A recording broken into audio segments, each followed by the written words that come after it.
Okay, class 12th हम लोगों ने अपना चैप्टर स्टार्ट किया था जैव प्रौद्योगिकी एवं उसके उपयोग, जिसमें अब हमने नेक्स्ट टॉपिक पढ़ना है जीन थेरेपी, जीनी चिकित्सा।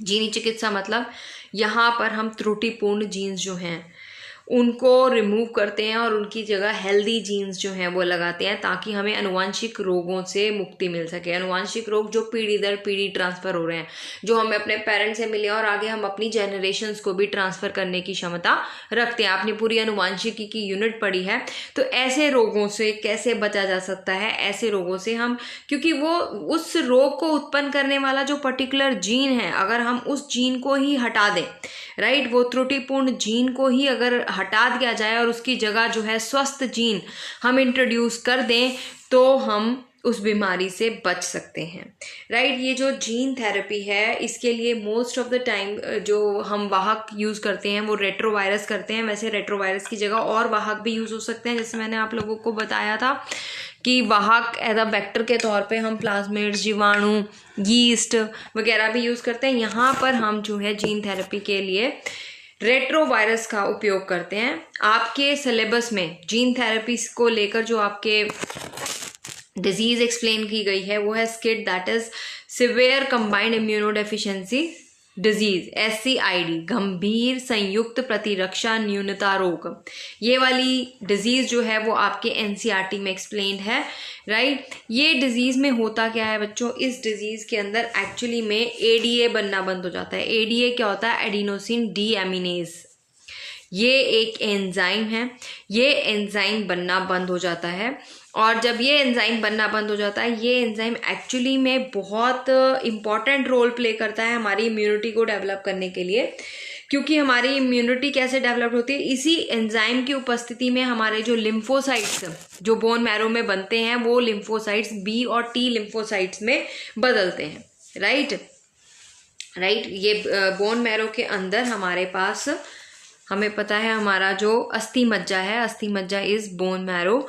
हमारे उस बोन मैरो के अंदर जो लिम्फोसाइट्स बनेंगे वो T and B लिम्फोसाइट्स जो हैं वो ADA की उपस्थिति में, राइट, एग्जैक्टली बनते हैं। अगर ये एंजाइम नहीं बनता तो हमारे ये जो प्रतिरक्षा कोशिकाएं हैं, ये हमारे इम्यूनिटी के जो सेल्स हैं, जो हमारी सेल मीडिएटेड इम्यूनिटी और ह्यूमरल इम्यूनिटी के लिए रिस्पॉन्सिबल हैं, ये नहीं बनते और वो पर्टिकुलर इंसान जो है उसके अंदर इम्यूनिटी डेवलप्ड नहीं हो पाती। अब जब इम्यूनिटी डेवलप नहीं होगी तो छोटी छोटी बीमारियां उसे लगेंगी और अल्टीमेटली उसकी डेथ हो जाएगी। तो ये जो SCID स्किड डिजीज है, ये सबसे पहले जो ट्रीट की गई थी, ये 1990 में ट्रीट की गई थी। एक 4 ईयर की बेबी थी, एक 4 ईयर ओल्ड गर्ल के अंदर इसको ट्रीट किया था जीन थेरेपी के थ्रू, राइट। इसे बबल बेबी सिंड्रोम का नाम भी देते हैं, ये नाम भी आप याद रखिएगा।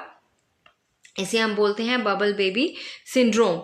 और ये जो रोग है वो X गुणसूत्र पर उपस्थित एक जीन जो एंजाइम एडिनोसिन डीएमिनेज के संश्लेषण हेतु उत्तरदायी होती है, उसमें म्यूटेशन की वजह से होता है। वो जो पर्टिकुलर जीन है वो इस एंजाइम को सिंथेसाइज करना बंद कर देती है। जब ये एंजाइम जो है वो बनना बंद हो जाएगा तो हमारा प्रतिरक्षा तंत्र ही एक तरह से काम करना बंद कर देगा, क्योंकि T और B लिम्फोसाइट्स नहीं बन पाएंगे, राइट। ये एंजाइम प्रतिरक्षा तंत्र के सफल कार्य हेतु आवश्यक होता है। इसलिए जो स्किड से ग्रसित जन्मे शिशु हैं उनमें प्रतिरक्षा तंत्र उपस्थित ही नहीं होता और इनमें संक्रमणों से लड़ने की क्षमता नहीं होती।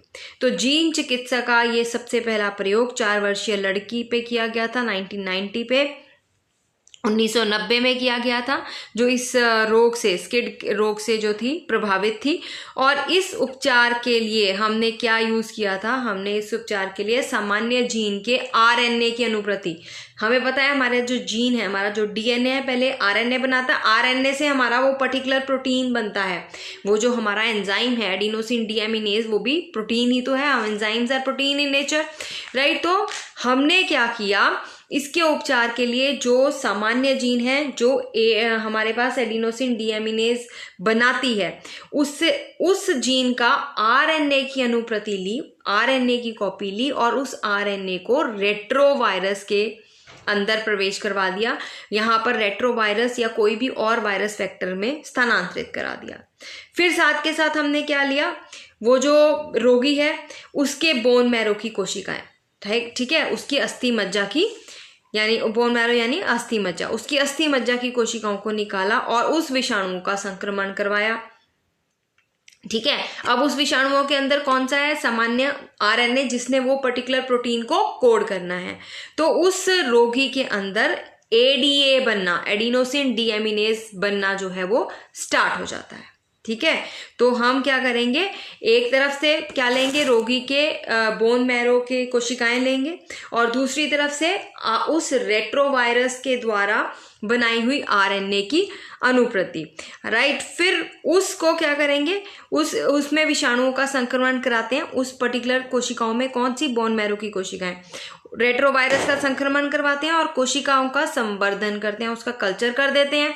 फिर इस स्थिति में क्या होगा, विषाणुओं के आरएनए पर बना डीएनए, ठीक है, विषाणुओं के आरएनए पे बना डीएनए प्रतिलेख पोषक कोशिकाओं के गुणसूत्रीय डीएनए में प्रवेश कर जाएगा।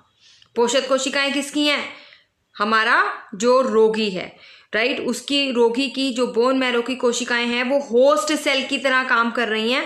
अब वो उसमें प्रवेश कर गया तो इन कोशिकाओं में को पुनः रोगी की अस्थि मज्जा में डाल देते हैं। इस तरह से उसके अंदर वो एडीए जो है वो बनना शुरू हो जाता है। तो ये जो पूरा प्रोसेस है ये हमारे बायोटेक्नोलॉजी की हेल्प से पूरा हो पाया है, राइट। हमारे पास SCID, right, severe combined immuno disorder. क्यों है ये इम्यूनो डिसऑर्डर, क्योंकि इस डिसऑर्डर में हमारा ADA, एडिनोसिन डी एमिनेज नहीं बन पा रहा। अब ये जो एडिनोसिन डी एमिनेज है ये एक एंजाइम है जो प्रोटीन नेचर का है, राइट। एंजाइम सारे ऑलमोस्ट प्रोटीन नेचर के होते हैं। अब ये जो एडीए है इसको बनाने वाली जीन हमें चाहिए।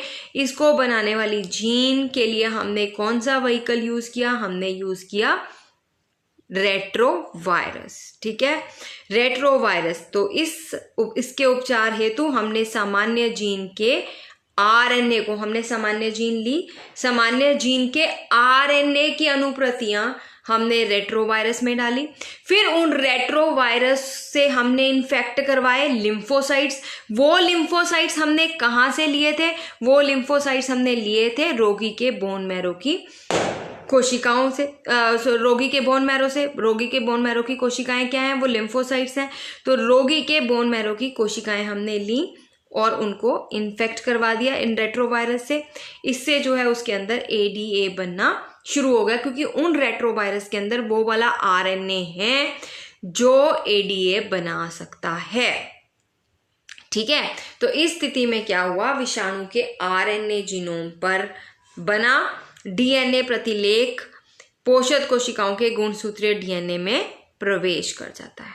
ओके, अब इसके साथ साथ हमारे पास है next disease, that is cystic fibrosis. Cystic fibrosis जो है वो क्या बीमारी है बेटा, इसमें जो है ये बीमारी में हमारे पास ना एक पर्टिकुलर जीन होता है जिसे हम CFTR जीन्स कहते हैं। आपको किसी बुक में ये CFTR के रूप में मिलेगा, कहीं पे CF के रूप में मिलेगा। ये जो जीन है ये क्रोमोसोम नंबर 7 पर उपस्थित होता है, right. This gene is present on the chromosome number 7। अब ये जो जीन है ये CFTR प्रोटीन बनाता है और ये जो CFTR प्रोटीन्स हैं ये चैनल्स का काम करते हैं। किसके लिए, ये कहाँ पाए जाते हैं, हमारे जो जो एपिथेलियल सेल्स हैं उनकी मेम्ब्रेन में, ठीक है, वहाँ पर ये चैनल्स का काम करते हैं। चैनल्स यानी कि क्लोराइन आयन को झिल्ली के आर पार करने का काम करते हैं, राइट। अब क्या होता है कि अगर हमारे पास ये CFTR जीन अफेक्टेड होती है तो ये वाला जो पर्टिकुलर प्रोटीन है CFTR प्रोटीन ही हम बोलेंगे इसे, cystic fibrosis transmembrane conductance regulator, ये इसका फुल फॉर्म है CFTR की, cystic fibrosis transmembrane conductance regulator. ये जीन क्या करता है, ये वाला जीन जो है इस पर्टिकुलर प्रोटीन में डिफेक्ट आ जाता है और ये पर्टिकुलर प्रोटीन जो है वो ज़्यादा म्यूकस सिक्रीट करने लग जाता है और ये जो श्लेष्म है ये ज़्यादा थिक होता है, चिपचिपा होता है, जो मेम्ब्रेन के राउंड, कोशिका कला के राउंड जमना शुरू हो जाता है। इससे क्या होगा, हमारे लंग्स के जो एयर पाथवेज हैं या हमारे डाइजेस्टिव सिस्टम की नलिकाएं हैं उसमें म्यूकस जमना, श्लेष्म जमना शुरू हो जाता है। ठीक है, तो ये सिस्टिक फाइब्रोसिस को पहले समझिए क्या है। ये एक जेनेटिक डिसऑर्डर जो हमारे कौन सी जीन के द्वारा प्रभावित होता है, CFTR जीन। किसी बुक में CF जीन लिखी हुई है। ये CFTR जीन क्या करती है, ये एक CFTR प्रोटीन का निर्माण करती है। ये प्रोटीन क्या है, ये एक इम्पॉर्टेंट प्रोटीन्स हैं जो एक्चुअली में कोशिका कला के जो सेल्स हैं उनकी नमी को बनाए रखते हैं, क्योंकि उसमें थोड़ा थोड़ा उसके अराउंड में म्यूकस सिक्रीट करवाने में हेल्प करते हैं। पर अगर ये CFTR प्रोटीन्स जो हैं वो प्रॉपरली नहीं बनते तो क्या होगा, हमारे पास म्यूकस जो है वो थिक सिक्रीट होगा, क्योंकि इससे जो है हमारे पास क्लोराइड आयन की जो आर पार है, झिल्ली के आर पार आने जाने की क्षमता वो प्रभावित होती है। क्लोराइड आयंस के झिल्ली के आर पार जाने की क्षमता प्रभावित होती है। देखिए कि इसमें क्या होगा, इस रोग के होने पर इस प्रोटीन की कार्य क्षमता प्रभावित होगी, CFTR प्रोटीन की। इसीलिए क्लोराइड आयन कोशिका झिल्ली को पार नहीं कर सकेंगे। अब जब क्लोराइड आयन कोशिका झिल्ली को पार नहीं कर सकेंगे तो उसका परासरणीय संतुलन बिगड़ेगा और जो म्यूकस सिक्रीट होगा, जो श्लेष्म सिक्रीट होगा वो थिक हो जाएगा और वो थिक और चिपचिपा होने के साथ हमारे लंग्स के एयर पाथवेज में जाकर जमेगा और साथ के साथ डाइजेस्टिव सिस्टम की नलिकाओं में भी जमता है। तो ये जनरली हमारे लंग्स को बहुत ज़्यादा अफेक्ट करता है। अब जब लंग्स अफेक्टेड होंगे, जब वहाँ पे श्लेष्म में जमना शुरू हो जाएगा तो हमारे जो फेफड़े हैं उनमें संक्रमण बढ़ जाएगा, उसमें बैक्टीरिया का संक्रमण भी होगा और 95% केसेस में मृत्यु हो जाती है। अब हम क्या करेंगे, हम जीन चिकित्सा की हेल्प के साथ इस पर्टिकुलर जीन की प्रतिलिपियां तैयार करते हैं, right, with the help of DNA recombinant technology. जो अभी टेक्नोलॉजी आप पूरी की पूरी रामकथा पीछे पढ़ के आ चुके हो फर्स्ट चैप्टर में।